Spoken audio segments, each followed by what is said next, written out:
ভরপুরে 130তম সংবিধান সংশোধন বিল অমিত শাহজি পেশ করে থেকে থাকেন। 21টা রাজ্যে বিজেপির শাসন রয়েছে, একটাও কিন্তু আমাদের মুখ্যমন্ত্রী চিৎকার করেননি।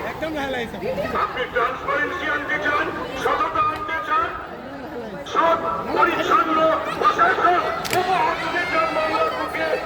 নরেন্দ্র দামোদর দাস মোদীজির শপথ, তিনি ভারতবর্ষের মানুষকে, বাংলার মানুষকে স্বচ্ছ এবং সৎ প্রশাসন দেবেন। চিৎকার করছে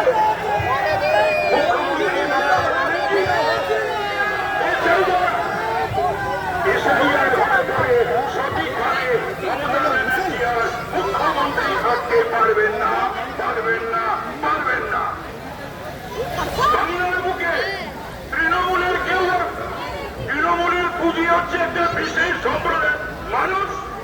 তৃণমূলের পুঁজি হল জিহাদি জঙ্গিরা, রোহিঙ্গারা, বাংলাদেশিরা এবং মৃত মানুষেরা, অস্তিত্বহীন মানুষেরা। তারা আজকে চাকরিকে মসনদে বসিয়ে রেখেছে।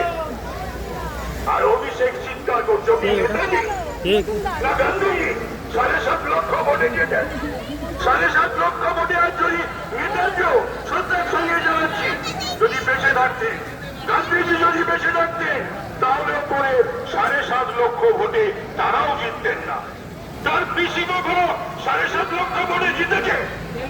তার অন্ধার ভোট ধরে 100% এক ভোট কেন হয়? তাই আমি আমার বক্তব্য আর দীর্ঘ করবো না। আমি দুটো কথা বলে আমার বক্তব্য শেষ।